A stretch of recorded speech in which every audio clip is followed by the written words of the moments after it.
एक दूर के राज्य में गरीब बूढ़ा जंगल की लकड़ी बेचकर गुजारा करता था। उसकी दौलत बहुत खूबसूरत सफेद घोड़ा था जो पूरे राज्य में ही नहीं आसपास के राज्यों में भी अद्वितीय था। घोड़ा इतना अद्वितीय था कि राजा तक बूढ़े से ईर्ष्या करता था।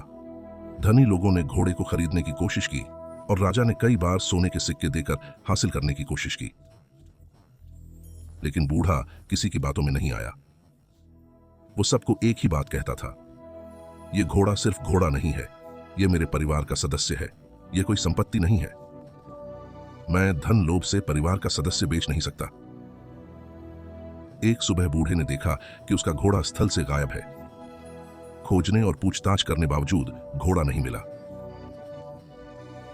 घोड़े के गायब होने की खबर ने पूरे राज्य में खलबली मचा दी, जिससे बहुत सारी चर्चा और अनुमान लगाए गए। कुछ लोगों ने बूढ़े की किस्मत पर हंसी उड़ाई कि वो कीमती घोड़े की रखवाली कैसे करेगा। एक व्यक्ति ने यह भी कहा कि घोड़ा राजा को बेच दिया होता तो उसकी जिंदगी भर का सुख मिल जाता। इन बातों को सुनकर भी बूढ़ा शांत रहा और उसने कहा, जो होता है वो अच्छा होता है। एक रात घोड़ा वापस आ गया। चोरी नहीं हुआ, बस जंगल में भटक गया था।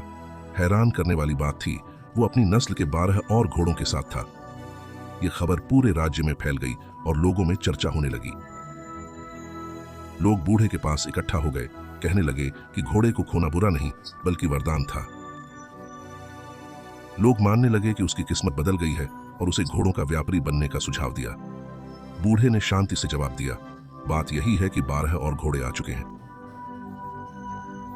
जो कुछ हो सब अच्छा होगा। आगे क्या होगा वो देखना बाकी है। बड़ा बेटा अब जंगली घोड़ों को पालतू बनाना सीख रहा था। दुखद, सिर्फ 3 दिन बाद वह गिर पड़ा और पैर टूट गया। लोग फिर जमा हुए, परिवार के लिए खेद व्यक्त करते हुए। उन्होंने कहा, 12 घोड़ों की प्राप्ति वास्तविक रूप से दुर्घटना थी। वे बेटे के आगे की चिंता कर रहे थे, विशेष रूप से उसकी शादी का। पर बूढ़ा आदमी उनके वक्तव्य से परेशान नहीं हुआ। उसे पता था कि उसके बेटे का पैर हमेशा के लिए चोट का शिकार हो गया था। उसने यह भी समझा कि उसकी बुढ़ापे में मदद की जरूरत होगी। फिर भी उसने शांति से कहा, कुछ भी हो सब कुछ ठीक हो जाएगा। आगे क्या होता है हमें देखना होगा। कुछ समय के बाद राजा के दुश्मनों ने बड़ी सेना के साथ हमला कर दिया। राजा की सेना अचानक हमले से त्वरित रूप से कमजोर हो गई। नतीजतन सभी नौजवान बाध्य हो गए सेना में शामिल होने के लिए। हालांकि पुराने आदमी के बेटे को उसकी चोट की वजह से छोड़ दिया गया। लोग उसके घर जमा होते रहे और रोते रहे। उन्होंने उसे बताया कि उसके बेटे का टूटा हुआ पैर वास्तव में आशीर्वाद साबित हुआ, क्योंकि उसे युद्ध में नहीं जाना पड़ा। उन्होंने अपने बच्चों को जा रहे देख दुख जताया। वापस आएंगे या नहीं यह अनिश्चित था। उन्होंने सोचा कि वह कैसे बदलते हालात में एक समान बने रहे और पूछा कि उन्होंने इसे कैसे संभाला। बुजुर्ग ने जोर दिया, पहली बात, सत्य को स्वीकारें। तुम्हारे पुत्र अपने देश की सेवा में गए हैं। यह दुर्भाग्य है या सौभाग्य अभी निर्णय नहीं हुआ है। जब तक तुम घटनाओं को अच्छा या बुरा नहीं समझते तुम चिंतित रहोगे। भाग्य की चिंता करने की बजाय कर्म और विचारों पर ध्यान दें। उपजाऊ, हानि, भाग्य सिर्फ जीवन के छोटे हिस्से हैं। खुशी से जीवन बिताएं। जैसे एक पंक्ति पढ़कर पुस्तक का आकलन नहीं कर सकते, ऐसे ही एक घटना के आधार पर जीवन का निर्णय नहीं कर सकते।